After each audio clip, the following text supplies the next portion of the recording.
پہلے 2 سال خاموش دعوت اور 3 سال اب جو ہے تو کھل کے دعوت دی جانے لگی. جیسی ایسی دعوت کھل کے دی جا رہی تھی اتنی ہی مخالفت آپ کی ہو رہی. اللہ کے نبی صلی اللہ علیہ وسلم کا یہ دور 3 سال رہا مکی زندگی. 3 سالہ اس دور کے بعد مکی کی 5 سالہ زندگی 5 سال کا دور آتا ہے جہاں جو ہے تو دعوت حق بھی جو ہے تو بغان کی دعوت دی جا رہی ہے اور ڈنکے کی چوٹ پہ لوگوں کے سامنے دعوت حق دی جا رہی ہے اور اتنی شدت کے ساتھ آپ صلی اللہ علیہ وسلم کی مخالفت ہو رہی ہے. مختلف ایذاؤں کے ساتھ آپ کو گزرنا پڑا ہے, اختلاط بیش سے آپ کو گزرنا پڑا ہے. صحابہ کرام جو ایمان لائے تھے ان کو بھی جو ہے تو مختلف مصیبتوں سے گزرنا پڑا ہے. پوری ایک تاریخ ہے, وہ ہمیں سے بیشتر لوگ جانتے ہیں. اب آخری جو 3 سالہ دور ہے مکی زندگی کا, اللہ کے نبی صلی اللہ علیہ وسلم کی زوجہ محترمہ ہماری ماں حضرت خدیجہ رضی اللہ عنہا کا انتقال اسی 3 سال کے ایام میں ہوا ہے. ابو طالب جو آپ کے جو ہے تو حمایت کے حمایت کرنے والے باقی تھے وہ ان کا بھی انتقال ہوا. اللہ کے نبی صلی اللہ علیہ وسلم کے لیے یہ بڑے کرب کا سال تھا, یہ ایام بھی بڑے کرب کے گزرے ہیں. اللہ کے نبی صلی اللہ علیہ وسلم کی بات جو سلسلہ تھا وہ اطلاع آزمائش کا, یہی نہیں رکا کہ آپ کو ذہنی اور جسمانی تکلیف پہنچائے, بلکہ کفار مکہ نے آپ صلی اللہ علیہ وسلم کے قتل کا منصوبہ بنایا. اب یہ منصوبہ بن چکا تھا تو اللہ کا حکم ہوا کہ آپ مدینہ ہجرت فرمائیں. اللہ کے نبی صلی اللہ علیہ وسلم مکہ سے مدینہ ہجرت فرماتے ہیں. مدینہ ہجرت فرمانے کے بعد اللہ کے نبی صلی اللہ علیہ وسلم جو دعوت ہے مکہ مکرمہ یہاں پیش کر رہے تھے تو یہاں تو بہت مٹھیور لوگوں نے اسلام قبول کیا, بہت مختصر لوگ تھے, لیکن دعوت حق کے پیش کرنے کے نتیجے میں مکہ کے اطراف اور بالخصوص مدینہ میں ایک بڑی تعداد غائبانہ ایمان لانے والے کے موجود تھی. اللہ کے نبی صلی اللہ علیہ وسلم جیسی ہجرت فرمائے تو وہاں فائلانہ آپ کا استقبال ہوا. آپ صلی اللہ علیہ وسلم نے وہاں کے جو بڑے قبائل تھے اوس اور خزرج, جن کے درمیان جو ہے تو ایک لمبی نسل کا نسل جنگیں چلا کرتی تھی, قبائلی جنگیں, اور وہ ایک دوسرے کو دشمن سمجھتے تھے. اللہ کے نبی صلی اللہ علیہ وسلم نے مواخات کے ذریعے سے ان کے درمیان ایسے جو ہے تو محبت کا ماحول پیدا فرمایا, وہ شیر و شکر ہو گئے. ان کے درمیان اور بھی جو ہے تو اچھے اچھے کام وہاں پر انجام پائے. اللہ کے نبی صلی اللہ علیہ وسلم کی کوششوں کے نتیجے میں ایک زبردست قسم کی زمین ہموار ملی. آپ صلی اللہ علیہ وسلم جس بنیادی کام کے لیے زمین پر تشریف لائے تھے اس کو آپ نے عملی جامہ پہنایا, اس کی حجت تمام کی, جس کو سورہ شعراء کی آیت نمبر 13 جو کہ آج کی تراویح میں حافظ صاحب نے تیسری رکعت میں اس کی تلاوت فرمائی.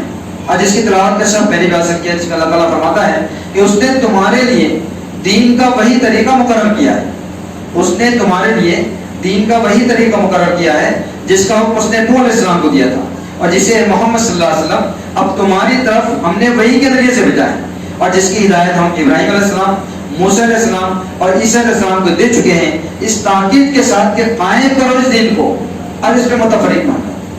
یہ ہے بنیادی نقطہ اور کام و مشن جس کے لیے آپ صلی اللہ علیہ وسلم کو زمین مبعوث کیا گیا. اللہ کے نبی صلی اللہ علیہ وسلم کو زمین ہموار ملی, لوگوں کا تعاون ملا.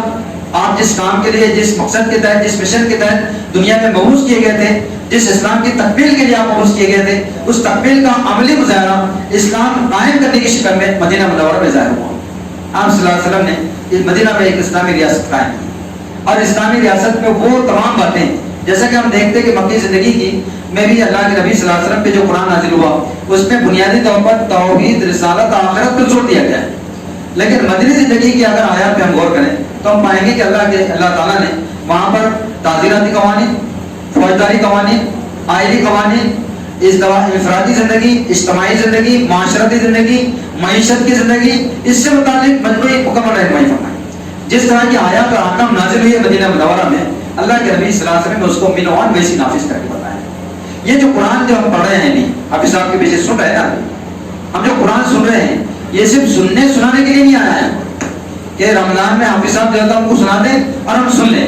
ضرورت یہ سننا اور سنانا میرے لیے ضروری ہے, لیکن بات جہاں آ کر ختم نہیں ہوتی, بلکہ قرآن اس بات کے لیے آیا ہے کہ زمین پہ اس کو نافذ کیا جائے, اس کو نافذ کیا جائے. اور اللہ کے نبی صلی اللہ علیہ وسلم نے اس قرآن مجید کے ایک ایک آیت کو نافذ کر کے بتایا, مدینہ کی اسلامی ریاست قائم کر کے. اور اللہ کے نبی صلی اللہ علیہ وسلم نے قرآن میں جتنے احکام نازل ہوئے ہیں مکمل طور پر اس کو نافذ کیا.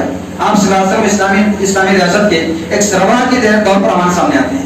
اللہ کے نبی صلی اللہ علیہ وسلم وہاں پر تعزیراتی قوانین کو نافذ کرتے ہیں, وہاں آئلی قوانین کو نافذ کرتے ہیں, وہاں چور کے ہاتھ کاٹے جاتے ہیں, زانی کو سنسار کیا جاتا ہے, وہاں وراثت کے قانون کے تحت وراثت تقسیم ہوتی ہے.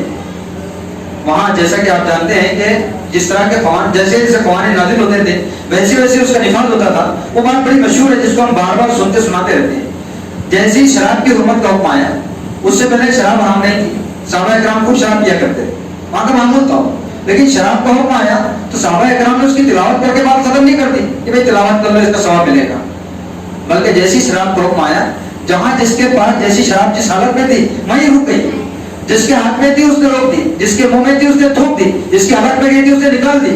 اور دیکھتے دیکھتے جتنے وہاں مٹکے بھرے ہوئے تھے شراب سے اس کو اڈیل دیا گیا. مدینے کی گلیوں میں شراب سے جو ہے تو اس کی جو ہے تو نالیاں اور اس کے نہریں میں لگی، شراب اڈیل دی. گویا اللہ کا حکم آیا شراب حرام ہے تو انہوں نے جو ہے تو اس کا انتظام نہیں کیا کہ آج اس کی تلاوت کریں گے اور اس کی 3 مرتبہ تلاوت کریں گے اس کا ثواب ملے گا اور کل جا کے کب موقع ملے گا تو عمل کریں گے، آج ضرور تھوڑی اس کے عمل کرنا. ایسا نہیں کیا انہوں نے. جیسے حکم آیا ویسے ان کے اپنے اوپر نافذ کیا اور اس کو لاگو کیا اور اس کا عملی مظاہرہ کر کے وہاں پر جو ہے تو شراب کی حرمت کا اظہار کیا. اسی طرح اللہ کے نبی صلی اللہ علیہ وسلم پہ جتنے قوانین نازل ہوئے قرآن مجید کی شکل میں وہاں جب اسی وقت اس کو نافذ کر کے بتایا مدینہ منورہ کی اسلامی ریاست میں. اور ہم دیکھتے ہیں کہ جو اسلامی ریاست قائم ہوئی ہے اللہ کے نبی صلی اللہ علیہ وسلم نے وہاں تعزیراتی قوانین نافذ کیے، فوجداری قوانین نافذ کیے. اور یہ قرآن میں جو مکمل جو تعلیم دی گئی ہے اسلام مکمل ضابطہ حیات کے طور پر اس کا ایک عملی نمونہ مدینہ منورہ کی اسلامی ریاست میں دیکھنے کو ملتا ہے. آپ صلی اللہ علیہ وسلم جو ہے اسلامی ریاست کے سربراہ کے طور پر ہمارے سامنے آتے ہیں. وہاں اسلامی قوانین کے تحت معیشت کو بھی قائم کیا گیا، معاشرت کو بھی قائم کیا گیا. وہاں سیاسی میدان میں بھی اسلام کی تعلیمات کے مطابق کام کیا گیا. وہاں کا ضرورت پڑی اسلامی ریاست کی تحفظ کے لیے تو میدان بدر میں 317 تو 313 مجاہدین اسلام کو کھڑا کیا گیا. یہی نہیں بلکہ قرآن نے یہ بات بھی بتائی کہ اگر وقت آنے پر آپ کو جو تو جنگ کرنی پڑی تو میدان بدر کی تفصیلات قرآن نے بیان فرمائی، میدان جو ہے تو احد کی جو ہے تفصیلات قرآن نے بیان فرمائی، غزوہ خندق قرآن نے تفصیل سے بیان فرمائی. اور یہی نہیں بین الاقوامی معاہدات کے طور پر صلح حدیبیہ کی بھی جو ہے مثال ہمارے سامنے رکھی ہے. گویا مکمل ضابطہ زندگی کے طور پر زندگی کے سارے معاملات میں نبی اکرم صلی اللہ علیہ وسلم پہ جیسے قرآن نازل ہوا منوان ویسے نافذ کر کے بتلایا گیا مدینہ کے اسلامی ریاست میں. اور ہم دیکھتے ہیں کہ اللہ کے نبی صلی اللہ علیہ وسلم جب دنیا سے رخصت ہوتے ہیں تو رخصت ہوتے وقت جو اسلامی حکومت قائم تھی تو خلفاء راشدین نے اس کو جاری و ساری رکھا. یہ نہیں ہوا کہ اللہ کے نبی صلی اللہ علیہ وسلم دنیا سے رخصت ہو گئے اب صحابہ اکرام ذکر و اذکار میں مصروف ہو گئے، پنج وقتہ نمازوں میں مصروف ہو گئے، رمضان ہے تو روزے رکھنے مصروف ہو گئے، زکات کا وقت زکات دے دی، حج آئے تو حج کر لیے. یہاں تک محدود نہیں تھی ان کی زندگی، بلکہ خلفاء راشدین نے ہم جانتے ہیں کہ تاریخ موجود ہے، پورے امت مسلمہ کو معلوم ہے، پورے امت مسلمہ کو معلوم ہے کہ اللہ کے نبی صلی اللہ علیہ وسلم کی دنیا سے رخصت ہونے کے بعد خلفاء راشدین نے 40 سال تک اس اسلامی مملکت کی حفاظت فرمائی. 40 سال تک خلافت راشدہ زمین پر قائم رہی. تو گویا ایک اسلامی حکومت تھی جس کو اللہ کے نبی صلی اللہ علیہ وسلم نے قرآن میں احکام کی روشنی میں قائم کر کے بتایا تھا اور خلفاء راشدین نے اس کے عملی نمونے کو جاری و ساری رکھا. اب جب وہ اسلامی مملکت نہیں رہی ہے، میں اپنی بات کو بہت اختصار کے ساتھ آپ کے سامنے رکھا ہوں، اس لیے کہ پہلے آپ لوگ فرض نماز، سنت نوافل، تراویح، خلاصہ تراویح ایک جو ہے تو اس سے گزر چکے ہیں. اور اس کے بعد طویل گفتگو اس بات کی اجازت موجودہ حالت اس بات کی اجازت نہیں دیتی ہے کہ طویل گفتگو کی جائے. میں بہت اختصار کے ساتھ اشاروں میں آپ کے سامنے بات رکھنے کی کوشش کر رہا ہوں، اس لیے کہ میں سمجھتا ہوں کہ جتنے لوگ بیٹھے ہیں یہاں پر یہ بہت اسٹڈیڈ لوگ ہیں، سمجھنے والے لوگ ہیں، پڑھے لکھے لوگ ہیں. مستقل یہ بات ان کے مطالعے میں آتی رہی ہے اور کئی مرتبہ اس ممبر سے آپ کے سامنے بیان کی جاتی رہی ہے. تو میں اشاروں میں بات رکھ رہا ہوں کہ اس موقع پر جو ماہ رمضان مبارک سے ہم گزر رہے ہیں اس کے بعد مجھے اور آپ کو کرنا کیا ہے. میں آپ سے کر رہا ہوں کہ جو بنیادی بات آپ کے سامنے رکھنا چاہ رہا ہوں یہ ہے کہ اللہ کے نبی صلی اللہ علیہ وسلم نے جو قرآن مجید اس ماہ مبارک میں نازل ہوا اس کو اس زمین پہ مکمل طور پہ نافذ کر کے بتایا جس کام کے لیے آپ کو مبعوث کیا گیا. اب خلفاء راشدین نے اس کو جاری و ساری رکھا. خلفاء راشدین کی دنیا سے رخصت ہونے کے بعد یہ اسلامی مملکت باقی نہیں گئی. اب جو کچھ صورتحال ہے اس کو اگر اختصار سے بیان کیا جائے کہ جس زمین پہ ہم رہتے ہیں یہاں پر حرام کو حلال بنایا جا رہا ہے، حلال کو حرام بنایا جا رہا ہے، حرام کو حلال بنایا جا رہا ہے. یہاں ہم دیکھتے ہیں کہ ماحول لنچی ہو رہی ہے اس ملک کے اندر، ماحول لنچی. یہاں پر ہم دیکھتے ہیں کہ یہاں پر پردے کو اور حجاب کو زیادہ پابندی لگائی جا رہی ہے. یہاں مسجدوں سے اسپیکر کو نیچے اتارنے کی بات ہو رہی ہے. یہاں ایک مسجد کو جو توحید کا مرکز ہوا کرتا تھا اس کو خود قلعے میں تبدیل کر دیا گیا ہے. یہاں قرآن کا جو قانون ہے طلاق کا، اس قانون طلاق کو جو ہے تو اپنے طور پہ بنا کر طب طلاق کا ایک نیا قانون دیا گیا ہے. یہاں دارو حرام ہے، حلال ہے. یہاں گائے کا گوشت حرام ہے اس قانون کے مطابق. یہاں پر فحاشی وغیرہ چھوا پر ہے، یہاں مختلف قسم کے مسائل ہیں، لوگوں کو یہاں پر ظلم و زیادتی کے ساتھ جو تو جینا مشکل کر دیا گیا ہے. زمین پہ چاروں طرف سے اتنا فساد ہے جس کو قرآن نے کہا کہ ظہر الفساد فی البر والبحر بما کسبت ایدی الناس، خشکی اور تری میں فساد برپا ہو گیا ہے انسان کے اپنے ہاتھوں کی کمائی سے. کوئی چاروں طرف ہے، ایک بدامنی ہے، بے چینی ہے، بے قراری ہے، ایک بے یعنی انسان پریشان حال ہے زمین پر. کب کیا ہو جائے گا کس کے ساتھ کچھ نہیں معلوم. اب ہماری ذمہ ہم کو اس بات کا احساس دلایا گیا اس ماہ رمضان مبارک میں کہ دیکھو ہم امت مسلمہ ہیں، ہم اس نبی کے ماننے والے ہیں جنہوں نے اس زمین پر ایک ایسی قوم کو جس پہ دنیا کی کوئی قوم حکومت کرنے کے لیے تیار نہیں تھی، اس قرآن کے سانچے نے ایسا ڈھالا تھا کہ دنیا کے امام بن گئے تھے. وہی قرآن اس ماہ مبارک میں ہم سن رہے ہیں، ہم پڑھ رہے ہیں، ہم سمجھ رہے ہیں، اور یہ زمین پہ اس طرح کے حالات ہیں. اب ماہ مبارک قریب الختم ہے تو ہماری ذمہ داریاں بڑھ جاتی ہیں کہ ہم اس موقع سے جو قرآن مجید نے سنا ہے رمضان مبارک کے اندر، اور بیشتر لوگوں نے گھروں میں پڑھا ہے، کسی نے صبح پڑھا ہے، تراویح سے پہلے بعد میں پڑھا ہے، کسی نے فجر سے پہلے پڑھا ہے، فجر کے بعد، بیشتر لوگ قرآن مجید کا مطالعہ کر رہے ہیں. سوال یہ پیدا ہوتا ہے کہ اس ماہ مبارک میں جو قرآن پڑھنے پڑھانے کا سلسلہ تھا، آیا رمضان کے بعد اس کو جاری رہنا چاہیے کہ بند ہو جانا چاہیے؟ بچے جواب دیں، کیا ہونا چاہیے بھائی؟ قرآن مجید کے بعد اس کو رمضان کے بعد قرآن مجید کے پڑھنے پڑھانے کے سلسلے کو جاری رہنا چاہیے کہ بند ہو جانا چاہیے؟ جاری رہنا چاہیے نا. لیکن ہوتا کیا ہے، جیسے رمضان مبارک ختم ہوگا، حافظ صاحب کا بھی ختم قرآن ہو گیا، امت مسلمہ کا بھی ختم قرآن ہو جاتا ہے. مسجد میں بھی قرآن ختم ہوا، گھروں میں بھی ختم ہو گیا. اب اسی وقت قرآن ہوتا ہے جب کسی کی موت کا وقت آتا ہے. اچھے گھروں میں یہ ہوتا ہے. تو معلوم یہ ہوا کہ جو قرآن اس زمین میں نافذ ہونے کے لیے آیا تھا، ہم نے اس کو سننے سنانے تک محدود کر دیا، اور ہم نے یہ طے کر لیا ہے کہ ماہ رمضان آئے گا تو حافظ صاحب کے پیچھے تراویح میں ہم کو قرآن سننا ہے، گھر میں بیٹھ کے قرآن پورا کرنا ہے، خواتین کو 2 قرآن پڑھنا ہے، اور سماعت قرآن کی جو تو نشست سے چلانا ہے. لیکن جیسے رمضان ختم ہوگا قرآن جو تو لپیٹ کر رکھ دیا جانا ہے، پھر باقی ہم کو وہی کرنا ہے جو سال رمضان سے پہلے ہم نے کیا، اور وہ سلسلہ شروع ہو جائے گا. یہ کتنا اب ہم کو سوچنے کی بات ہے ہمارے لیے، اس پہ ہم کو زیادہ سوچنے کی ضرورت ہے. میں سمجھتا ہوں کہ جو باتیں قرآن سے متعلق، رمضان سے متعلق، اس کی فضیلتوں سے متعلق اور دیگر موضوعات سے متعلق اس سے پہلے بھی اور بعد میں بھی آئیں گے انشاءاللہ، آپ کو سنتے رہیں گے. لیکن میں ایک نقطے پہ آپ کو زور دے کے بات کہنا چاہتا ہوں بس، کہ جو قرآن ماہ رمضان میں سننا اور سنایا جا رہا ہے، کیا رمضان کے بعد بھی اس کو اس طرح سننے سنانے کے عمل کو جاری رہنا چاہیے کہ نہیں رہنا چاہیے؟ اس لیے کہ ابھی جس قرآن کو ہم نے پڑھا ہے اور سرسری طور پر پڑھا ہے، جس قرآن کو ہم نے سنا ہے تو سرسری طور پر سنا ہے. ابھی آپ کے سامنے یہاں پر قرآن کا ایک پارہ پڑھا، اس کے خلاصے کے طور پر مدارس صاحب نے جو ہے تو اس کا خلاصہ کو سنانے کی کوشش کی. کچھ لوگ یہاں پر ہو سکتے ہیں جنہوں نے گھر میں روزانہ ایک پارہ آدھا پارہ پڑھنے کی کوشش کی ہوگی، اس کا ترجمہ بھی پڑھا ہوگا. لیکن کیا یقین سے ہم کہہ سکتے ہیں کہ قرآن مجید میں جو اللہ رب العالمین نے جو شوہر کے حقوق بتائے ہیں کیا ہم کو یاد ہو گئے؟ کیا بیوی کے حقوق بیوی کو یاد ہو گئے ہیں؟ کیا والدین کو اولاد کے حقوق یاد ہو گئے جو قرآن نے بیان فرمائے؟ کیا اولاد کو والدین کے حقوق یاد ہو گئے جو قرآن نے بیان فرمائے؟ کیا قرآن نے جو ہم کو بتایا ہے کہ معیشت کا کیا نظام ہو سکتا ہے وہ ہم کو یاد ہو گیا ہے؟ معاشرت کیسے کی جانی چاہیے، نکاح کیسے کیا جانا چاہیے، طلاق کیسے کیا جانا چاہیے، وراثت کیسے تقسیم ہونا چاہیے، کہ ہم کو یاد ہو گیا ہے؟ ہمیں سے بیشتر لوگ نہیں کے جواب دیں، ہم نہیں کہہ سکتے. ہم ہاں کہنے کی پوزیشن میں نہیں ہے. گویا بہت سرسری طور پہ قرآن کو پڑھایا گیا ہے.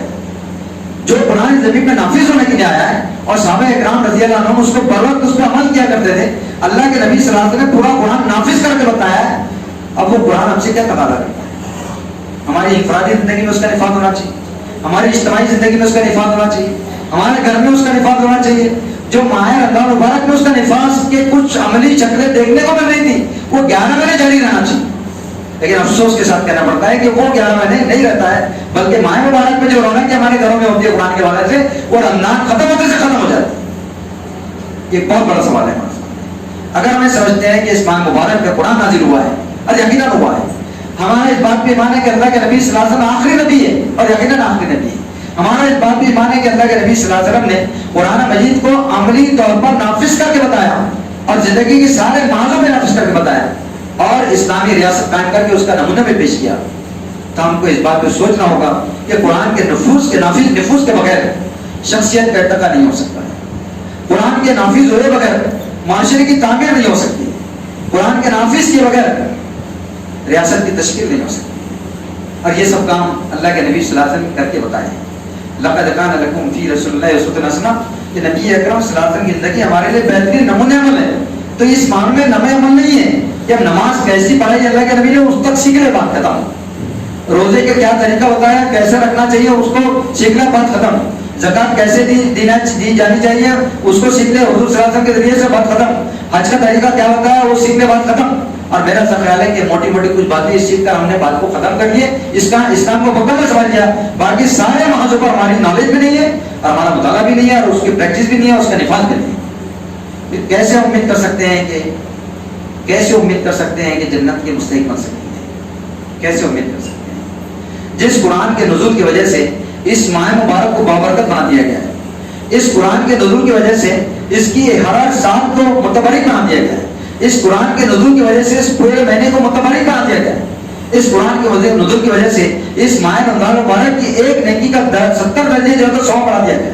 اس ماہ مبارک کے نزول کی وجہ سے اس ماہ مبارک میں شیاطین قید کر دیے جاتے ہیں، جہنم کے دروازے بند کر دیے جاتے ہیں، جنت کے دروازے کھول دیے جاتے ہیں. نبی اکرم صلی اللہ علیہ وسلم فرمایا کہ اس ماہ مبارک میں جنت کو دلہن کی طرح سجایا جاتا ہے.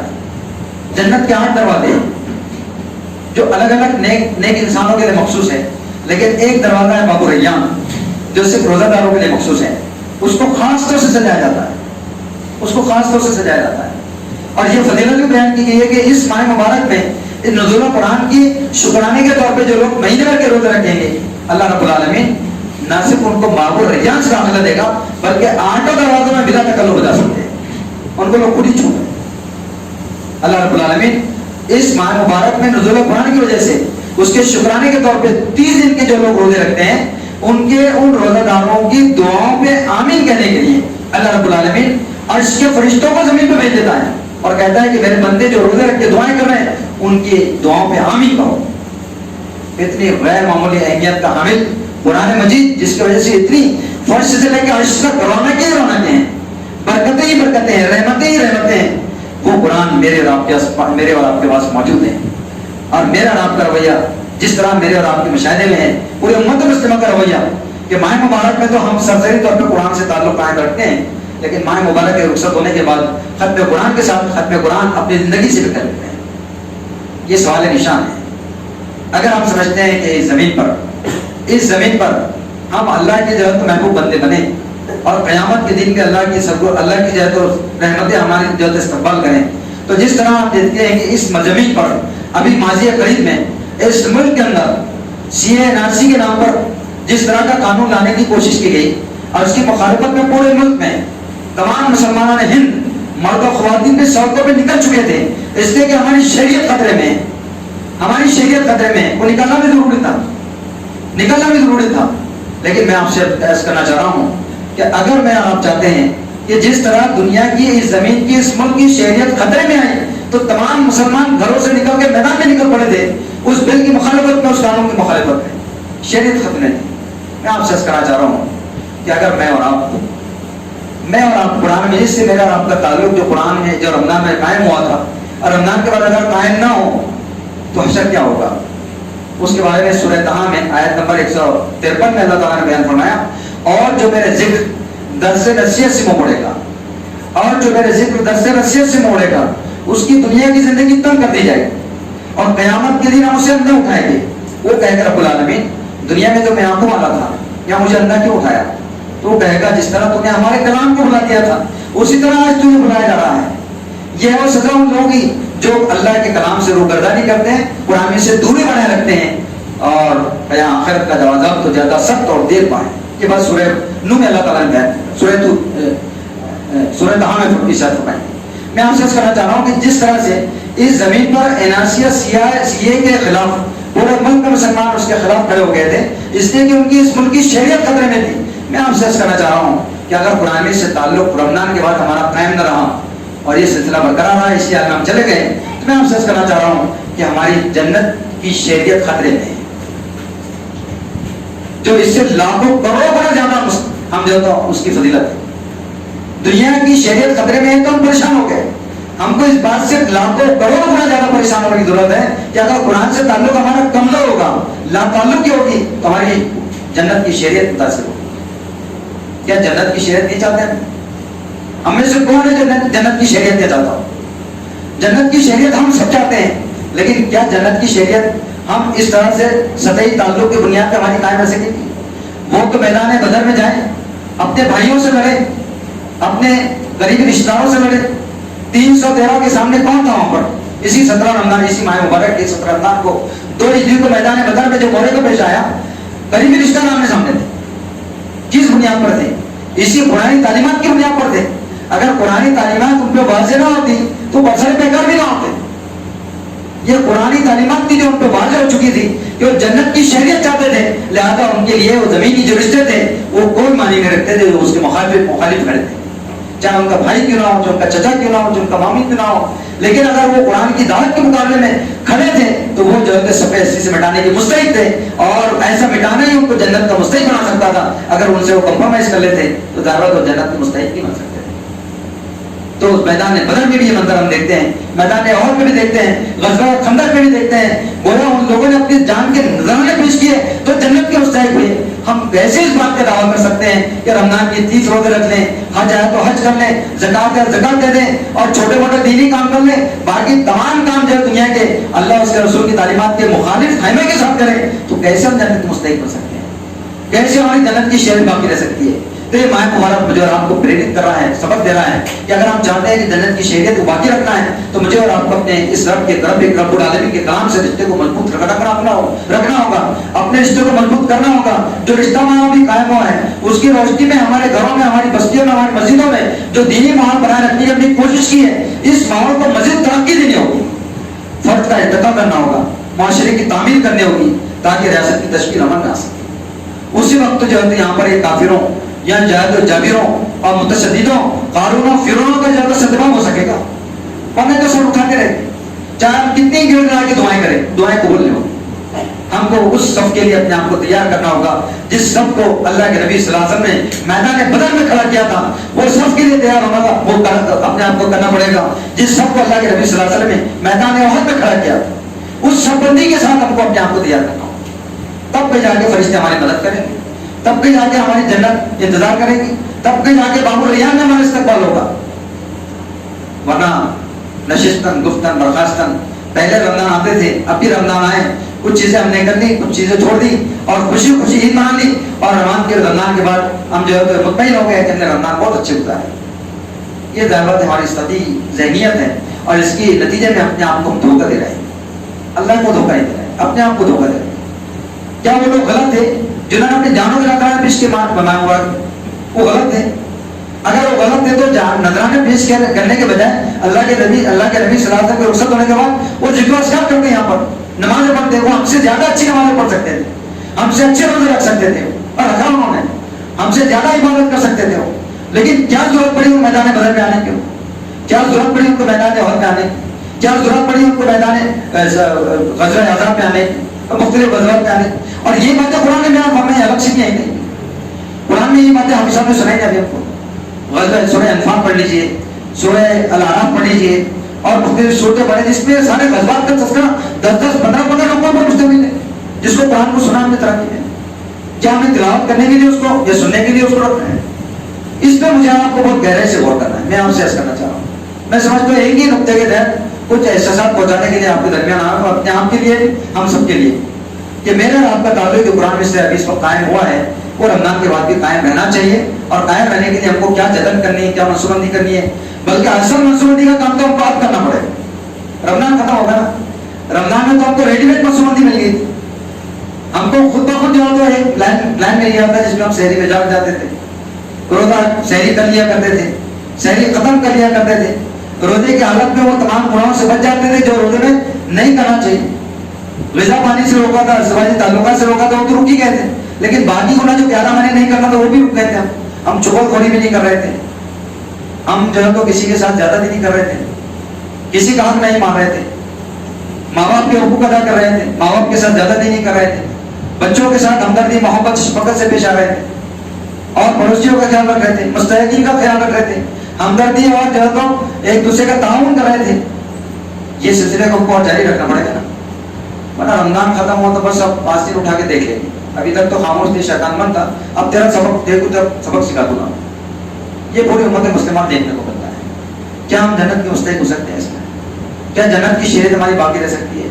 اس پہ مجھے آپ کو سوچنا چاہیے. میں سمجھتا ہوں بہت اختصار کے ساتھ یہ چند باتیں رمضان کے قرآن کے حوالے سے اور رمضان کے بعد مجھے آپ کو کس طرح کرنا چاہیے اس پہ مجھے آپ کو غور کرنا چاہیے کہ ماہ رمضان کے بعد ہم اس کی منصوبہ بندی کیسے کریں, جس قرآن سے ہمارا تعلق قائم ہوا تھا اس کو کیسے باقی رکھیں. جن لوگوں نے قرآن کو عربی نادرہ پڑھنے کی کوشش کی, آیا اور ان کا نادرہ اچھا تھا تو اس کو ترجمے سے پڑھنا کس طرح سے مکمل کریں. نادرہ اگر پختہ نہیں تھا, نادرہ کیسے پورا کیا جائے, حافظ صاحب کے ساتھ کیسے سبق کیا جائے. نادرہ کے بعد ترجمہ پڑھنا ہے, ترجمہ تشریح پڑھنا ہے. وہ آیات کے پڑھنے کے بعد مجھے انفرادی طور پر اس کو کیسے نافذ کرنا ہے اپنی زندگی پر, اپنے بیوی بچوں پہ کیسے نافذ کرنا ہے, جس کا اختیار مجھے حاصل ہے. کوئی روک ٹوک نہیں ہے B J P RSS government of India کی. اپنے گھر میں قرآن کو نافذ کرنے میں کوئی روک ٹوک نہیں ہے, پھر بھی ہم نہیں کر رہے ہیں اس کو. میں اپنے بیوی بچوں پہ اپنے آپ پہ لاگو کروں قرآن کے احکامات کو, کسی نے روکا بھی, بلکہ نہیں کرنے کی وجہ سے مصیبتیں بڑھ رہی ہیں ہمارا. ہم اپنی شناخت کو جو ہے تو ابھار نہیں پا رہے ہیں قرآن کی روشنی میں. اگر شناخت کو قائم کریں گے تو بلائیں دور ہوگی. وہ جیتا جاگتا حضرت عمر کا جو کیریکٹر تھا جس کو دیکھ کے شیطان بھی بھگتا تھا, وہ زندہ ہوگا ہماری زندگیوں میں. شیطان جو بھگے گا, پریشان ہوگا ہم کو دیکھ کر. اس لیے کہ نیکیوں بڑی زندگی, اطاعت اور فرمانبرداری بڑی زندگی ماہ رمضان میں اختیار کی تھی, جس کو لے کر شیطان قید کر دیے گئے. اب شیطان کو قید کرنے کے لیے اپنے اعمال کی اصلاح کو خود کرنی ہوگی, اس کی منصوبہ بندی کرنی ہوگی. تو قرآن کو جو تو نادرہ بھی پڑھنا ہے, ترجمے سے پڑھنا ہے, تفسیر سے پڑھنا ہے, اس کی منصوبہ بندی کرنا ہے. کب پڑھنا ہے, کیسے پڑھنا ہے, مجھے پڑھنا ہے, مجھے اس کا پلان کرنا ہے. بھی بچوں کے لیے پلان کرنا ہے, اور پھر اس حلقے قرآن کے حلقوں کو جو ہے تو وسیع کرنا ہے. جو ہماری بہنیں, مائیں, بیٹیاں ماہ مبارک میں قرآن کے حلقے چلاتی ہیں خاص طور سے, ماشاءاللہ اچھا بنا ہوا ہے. لیکن رمضان کے بعد یہ حلقے بند ہو جاتے ہیں اپنے آپ. کیا میں سوال کرتا ہوں ماں بہنوں سے, بیٹیوں سے, جو حلقے اس وقت قائم کیے گئے تھے سماعت قرآن کے, کیا 11 مہینے وہ ذاتی طور پر اس کا اہتمام کر سکتے؟ حلقے تو بند ہو گئے نا, ماہ مبارک میں جو حلقے لگائے گئے تھے وہ بند ہو گئے. تو کیا ذاتی طور پر اس کا اہتمام کر لیں گے اور آخر بعد میں 11 مہینہ نہیں کر سکتے ہیں؟ اب منصوبہ بندی کرنی ہوگی, خود کو ذاتی طور پر منصوبہ بندی کرنی ہوگی کہ جو حلقے قائم کیے گئے تھے اس کو اب وہ حلقے نہیں رہیں گے رمضان کے بعد, تو ذاتی طور پہ میرا تعلق قرآن سے کیسے قائم ہو سکتا ہے. اور جو قرآن میں نے آپ نے پڑھا ہے, پڑھ رہے ہیں, پڑھنے کی کوشش کریں گے, اس میں میری زندگی کے لیے کیا رحمت بتایا گیا ہے, میرا رب مجھ سے کیا چاہتا ہے. جو میری زندگی کا مالک ہے, میری موت کا مالک ہے, وہ جب چاہے گا مجھے اپنی بات بلا دے گا. وہی میرا خالق ہے, وہی مالک ہے, وہی حاکم ہے, وہی رازق ہے, وہی پالا نام ہے, وہی تقدیر کا بنانے والا, وہی بگاڑنے والا, وہی زندگی دینے والا, وہی موت دینے والا. اسی کے حکم سے میں جی رہا ہوں, اسی کے حکم سے مجھے موت آئے گی, موت کے بعد اسی کے پاس مجھے جانا ہے. جس کے پاس جانا ہے اس کے پاس جانے کی تیاری مجھے کرنا ہے, اور قرآن کی روشنی میں کرنا ہے. اس جذبے سے یہ ماہ مبارک کی جو رحمتیں ہیں, برکتیں دامن میں ہم نے سمیٹنے کی کوشش کی, اس کو 11 مہینے باقی رکھنے کے لیے اگر سلسلے کو جاری رکھیں گے تو یقیناً اللہ کی مدد اور نصرت ہمارے شامل ہوگی. اور اگر نہیں کریں گے تو پھر جو ہونا ہے وہ تو ہوگا. اور مجھے اور آپ کو طے کرنا ہوگا کہ میری اور آپ کی آنکھیں بند ہوگی, اس پر باقی آپ کو توجہ میں کس منہ سے ہم جائیں گے, کیا لے کر جائیں گے, کیا بتائیں گے اللہ رب العالمین. اس میں مجھے اور آپ کو غور کرنا ہوگا. چند باتیں آج کے رات سے متعلق جو بطور تذکیر کے جو آپ کو سب کو یاد ہے اس کو میں پیش کر دیتا ہوں. کہ اللہ رب العالمین نے جیسا بیان فرمایا کہ اللہ شہر رمضان الذی انزل فیہ القرآن, کہ رمضان وہ مہینہ ہے جو رمضان وہ مہینہ ہے جس میں قرآن نازل کیا گیا. اب سوال یہ پیدا ہوتا ہے کہ قرآن رمضان میں کب نازل ہوا؟ تو اللہ تعالیٰ نے سورہ قدر میں اس کا جواب دیا. اللہ تعالیٰ نے کہا کہ ان انزلناہ فی لیلۃ القدر, ہم نے اس قرآن کو شب قدر میں نازل کیا. ان انزلناہ فی لیلۃ القدر, لیلۃ القدر خیر من الف شہر, وما ادراک ما لیلۃ القدر, تم کیا جانو کہ لیلۃ القدر کیا ہے؟ لیلۃ القدر خیر من الف شہر, شب قدر 1000 مہینوں سے افضل ہے, 1000 مہینوں سے افضل. تنزل الملائکۃ والروح فیہا بإذن ربہم من کل امر, فرشتے اور جبریل امین, روح الامین اس رات میں اللہ کا ہر اذن لے کے نازل ہوتے ہیں. سلام ہی حتی مطلع الفجر, یہ رات سراسر سلامتی ہے طلوع فجر کا. اب سوال یہ پیدا ہوتا ہے کہ دیکھیے دو باتیں ذہن میں رکھیے, میں بچوں کے حوالے سے بات کر رہا ہوں, بچوں کو اچھا یاد رہے گا, بڑے بھی ذہن میں رکھیں اس کو. پہلا میں نے سوال رکھا تھا کہ رضا تعالیٰ نے فرمایا کہ ہم نے اس ماہ میں رمضان میں قرآن نازل کیا. رمضان میں قرآن کب نازل ہوا؟ تو سورہ قدر میں اللہ تعالیٰ نے کہا شب قدر میں نازل ہوا. اب شب قدر کب ہے؟ تو قرآن میں اس کی وضاحت نہیں ہے. اللہ کے نبی صلی اللہ علیہ وسلم نے مستند احادیث میں جو اس کا تذکرہ فرمایا, اور کئی احادیث ہے اس میں. حضور صلی اللہ علیہ وسلم فرمایا کہ شب قدر رمضان المبارک کے آخری اشروں کی تاک راتوں میں سے کوئی ایک رات ہے. دیکھیے بہت موٹی موٹی باتیں ہیں ذہن نشین رکھنے کی. قرآن رمضان میں نازل ہوا,